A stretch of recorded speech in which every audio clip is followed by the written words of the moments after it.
Yo guys, welcome sa ating panibagong video. At sa video na ito, sasagutin ko ang ilan sa inyong mga tanong o ilan sa mga katanungan sa naging biyahe ko, Manila to Leyte or Leyte to Manila. So ako ay nakaapat na biyahe na mula Manila papuntang Leyte at pabalik naman mula Leyte papuntang Manila. So apat na biyahe na, so ibig sabihin, meron akong mabibigay sa inyo na mga impormasyon tungkol sa aking mga naging biyahe. Ito ay mula sa ilang mga comments sa aking YouTube channel at ilan na rin sa mga comments sa aking Facebook page. So kung di pa kayo subscribe dito sa aking YouTube channel, please huwag niyo kalimutang i-subscribe itong channel na to para sa mga future na video pa. At huwag niyo rin kalimutang i-like or i-follow ang aking Facebook page. Inyongan din po ang aking Facebook page. So huwag natin patagalin pa at sagutin na natin yung ilan sa mga katanungan tungkol sa aking naging biyahe, Manila to Leyte. Let's go! Unang laging tinatanong nila, ano ang kailangan na requirements para makasakay sa Roro o sa barko? Simpleng-simple lamang po ang requirements. Ang kailangan nyo lang ay ORCR ng motorsiklo. Kahit photocopy o kahit Xerox copy, kahit hindi original, basta meron kayong ORCR ng motor, pwedeng-pwede at yun ang kinakailangan para kayo ay makakuha ng ticket sa barko. Tandaan po natin, syempre, kailangan rehistrado ang inyong motorsiklo. May ilang mga nagtatanong, paano po pag hindi sa akin yung motor? Syempre, kinakailangan na meron kayong deed of sale kung sakaling binili nyo yung motor sa ibang tao. At kung sakaling ito ay pinagamit ng sa inyo, kinakailangan nyo ng authorization paper mula dun sa may-ari kung ito ay kapatid nyo or kung ito ay pinsan nyo or kamag-anak nyo, etc. At kailangan ng kanilang valid ID na merong 3 pirma. At ayan, itong ating susunod na question, magkano po ang gasto sa gasolina? Ayan, ito yung lagi tinatanong, magkano daw yung gasto sa gasolina, Manila to Leyte or Leyte to Manila? So ang gamit kong motorsiklo ay ADV 150. Kaya naman, ang paggastos sa gasolina ay depende sa motor na gamit nyo. So yung ADV 150 ko, ang nagastos ko dyan ay around 1,800 pesos papunta pa lang doon. Pero syempre, depende yan sa motorsiklo na gamit nyo. Merong mas tipid sa gasolina at meron namang magastos or meron namang malakas kumonsumo ng gasolina. So sa motor ko na ADV 150, around 1,850 pesos yung aking nagastos sa gasolina. At merong total kilometer na 1,000, no? 1,000 kilometers yung aking naging biyahe, Manila to Calubian, Leyte. At bago tayo magtungo sa ating susunod na question, sa last part ng video na to, ito total natin ha kung magkano yung aking mga naging gasto. So estimate natin mamaya kung magkano para meron kayong idea. At ang susunod na question natin, ayan, ito yung paminsang-minsan tinatanong din, ano daw yung pwedeng gamiting motorsiklo? Pwede ba daw yung motor nila na ganito? Pwede ba daw na 100cc? Pwede ba daw na 110cc? Ayan, batay sa aking experience, guys, no, ay po pwede kahit anong motorsiklo ang gamitin nyo. Manila to Leyte or long ride na ganun kahaba mula Manila to Visayas. Pero depende na rin sa kondisyon ng inyong motorsiklo. Kayo mismo ang gumagamit ng motorsiklo nyo, kaya kayo ang nakakalam kung kaya ba ito ng mahabang biyahe. Kung 100cc ang motor, kayang-kaya. Kung 110cc, 115, 125cc, kayang-kaya ng inyong motorsiklo. Basta sigurado kayo na ito ay kondisyon bago nyo isabak sa matindi at mahabang biyahe. Bago tayo magpatuloy, syempre huwag nyo kalimutang i-like yung video na to, mag-subscribe na rin sa mga di pa nakasubscribe. At itong ating susunod na question, boss, ano po yung karaniwang ginagawa nyo bago bumiyahe? So, yung tanong na yun ay siguro dalawang part yun. Meron tungkol sa motor at meron tungkol sa tao. Syempre, pagdating sa motorsiklo, kinakailangan natin i-maintain, no, yung ating motor para maging maganda ang ating biyahe. Syempre, yung aking motor ay ADV 150, yun ay isang automatic na motor. Kinakailangan pa CVT cleaning natin.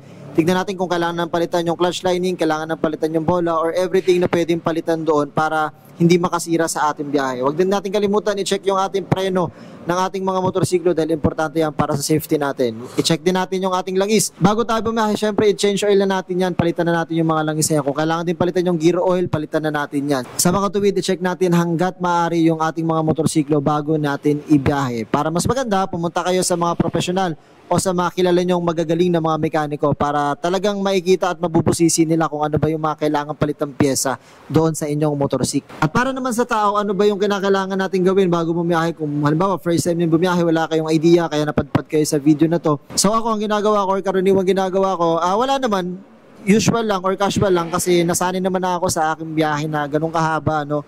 So ginagawa ko lang bago talaga bumiyahe, at least meron akong tulog. Kung halimbawa gabi ako babiyahe, at least meron akong tulog sa hapon. Or kung madaling araw naman ako, kinakailangan gabi ay nakatulog ako, mga ganun. Yun, so wag na wag niyong pupuyatin yung sarili niyo kasi sobrang haba na magiging biyahe, sobrang nakakapagod, sobrang init, sobrang lamig yung mararanasan, kaya dapat yung katawan natin ay condition. At another tip ko rin pala, para lang sa akin, personal na tip ko lang to. So wag na wag kayong bumiyahe, no, na kayo ay iinom ng soft drinks, iinom ng alak, etc. Kinakailangan tubig lang ng tubig lang ng tubig lang tayo para hindi tayo ma-dehydrate or hindi mawala ng likido yung ating katawan.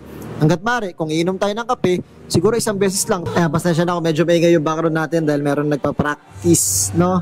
So sana naririnig nyo ako ng maayos. At bukod dun sa ilang mga question doon sa aking YouTube channel at sa Facebook page, narito rin yung ilan sa mga tip na pwede kong ibigay sa inyo na pwede yung makatulong sa inyong biyahe. Ayan, una dyan, kung sakali naman na kayo bibiyahe, ano daw yung mas magandang daanan? Yung dito sa may, kung ikaw ay mula Maynila, ano yung mas magandang daanan? Kung dito sa may bandang Pililla Rizal, no? Papuntang Mabitak, or dito nga ba sa may Alabang? So para sa akin, optional yan, depende sa kung anong oras kayo babiyahe. Kung kayo ay babiyahe halimbawa ng may araw na or maliwanag na, mas maganda na bumiyahe kayo sa may Mabitak, papunta ng Pililla Rizal, papunta ng Pangil Laguna. Para sa akin naman, prefer ko na kapag babiyahe kayo ng gabi, pag ng mga alas 10 na or madaling araw, at least pwede kayong dumaan doon sa Alabang, papunta ng Calamba, Laguna. Kumpara kasi doon sa may Pililla Rizal o doon ka dadaan sa may Antipolo, medyo maahon na kasi doon kumpara dito sa Alabang. So ulitin natin, kung ano mas magandang daanan palabas ng Maynila, dito nga ba sa may Antipolo papuntang Pililla Rizal or dito nga ba sa Alabang papuntang Calamba, yan ay depende sa oras ng pag-alis ninyo or sa oras ng inyong biyahe. Ayan, follow up din pala natin, ilang beses daw akong nag-stop over. So yung pag-stop over ay depende yan sa kondisyon ng katawan ninyo, no? Hindi kinakailangan na kung ilan yung stopover na ginawa ko, ay yun din yung stopover na gagawin nyo. So, depende yan. Kung masakit na yung pet nyo, pwede kayo magpahinga. Kung inaantok, pwede kayo magpahinga. Kung nagugutom, magpahinga. Kung kinakailangan magpagasolina, kinakailangan syempre magpahinga. So, bigay muna natin yung ilang pang mga tips, no? So, tips ko guys, kung kalimbawa kayo ay dadaan sa mga diversion road, kung kayo ay dadaan naman ng gabi o madaling araw, please wag na kayong dumaan sa mga diversion road. Dahil sobrang dilim ng ilang o karamihan sa mga diversion road, wala pang mga street light. Kung kayo ay dadaan sa mga city at ito ay gabi naman o kaya madaling araw, wala naman traffic doon, doon na kayo dumaan. Pero kapag halimbawa, tanghali kayo daraan or hapon kayo daraan sa mga city at meron silang mga diversion road, mas maigi na dumana kayo sa mga diversion road. Heto pa sa akin naging biyahe Manila to Leyte, babanggitin ko rin yung ilan sa mga lugar na pwede nating iwasan or pwede tayo mag-ingat, magdoble ingat dahil masyadong lubak yung mga kasadang dadaanan. Una dyan, yung bayan ng Tagkawayan, paglagpas nyo ng arko ng Bicolandia or yung gateway to Bicolandia, yung next na bayan kasi nun ay Tagkawayan, Quezon. Isang mahabang bayan nyo na kung saan sobrang lubak or hindi pantay-pantay yung mga kasadang madadaanan ninyo. At bago ko makalimutan, magkano daw ang pamasahe ng motorsiklo sa barko? So, ang pagsakay sa barko sa Matlog Port ay depende yan sa barko na sasakyan nyo. Merong Fastcat, merong Montenegro at merong Santa Clara. Ito ay estimate ko lang guys, hindi ito yung eksaktong pamasahe talaga sa barko, no? So, ang pinakamal dyan ay ang Fastcat, around 750 to 800 pesos, kasama na yung motorsiklo at yung driver. Ang sumunod na pinakamahal naman ay ang Montenegro, around 600 to 700 pesos. At ang pinakamura sa ay ang Santa Clara, around 400 to 500 pesos. Natanong ko nga rin pala doon sa cashier kung paano nila pinepresyohan or paano nila binibigyan ng presyo yung pamasahe ng motorsiklo. Ito ay depende daw sa sisi ng motor. Kapag mas malaki ang sisi ng motor, mas malaki ang presyo. Ayan, itutuloy ko na pala yung isa sa mga lubak na part ng mga kalsada, no, ay pagdating na ninyo ng Samar. Kung ikaw ay babiyahe mula Catbalogan, papuntang Santa Rita o papuntang San Juanico Bridge, grabe, sobrang lubak o halos 90% ng kalsada dyan ay lubak. Kaya mag-iingat tayong mabuti, lalo na kung dadaan tayo ng gabi. At kung meron pa kayong ibang mga questions sa video na to or meron pa kayong questions sa iba pang mga naging biyahe ko, please wag niyong kalimutang mag-comment sa baba at sasagutin natin yan. May mga nagtatanong din pala kung gaano ako kabilis magpatakbo. Ang average ng takbo ko ay around 60 to 70 kilometers. Minsan nag-80 kilometers ako pero ilang segundo lang yun, hindi ko binababad. Dahil medyo natatakot kasi ako at mas maganda kung sigurado sa biyahe, no? So yung average na pagpapatakbo ko ay around 60 to 70 kilometers. Depende yan sa kondisyon ng kalsada. At another question pa, gaano daw katagal yung aking naging biyahe? So naging biyahe ko guys ay umabot ng 2 araw at 1 gabi. So kung ito total yon, lagpas ng 30 hours o abutin minsan ng 40 hours. Pero syempre, depende yan sa bilis ng pagpapatakbo mo. Kahit matagal ang pagpapatakbo or mabagal man, at least nakakarating tayo ng ligtas sa ating paroroonan. Ayan, bago tayo magtungo sa last part ng ating video, please wag niyong kalimutang i-like yung video na to, mag-subscribe ha, kung di ka pa nakasubscribe. Ayan, itotal natin kung magkano yung aking naging gastos Manila to Leyte para meron kayong idea. At ito yung last part ng ating video, ito total natin or estimate natin kung magkano yung naging total ng aking gastos Manila to Leyte. Unahin natin sa gasolina. So yung gasolina na nagastos ko ay around 1,800 pesos. Para naman sa pagkain, estimate ko around 1,000 pesos. So meron na tayong 2,800 pesos. Sunod naman ay ang pamasahe sa motorsiklo. Sa motorsiklo, sa barko ay around 700 pesos. Estimate lang yan, no? So total natin around 3,500 yung pwede ninyong magastos sa inyong magiging biyahe Manila to Leyte. Pero syempre, depende pa rin yan kung paano nyo gawin ang inyong magiging biyahe.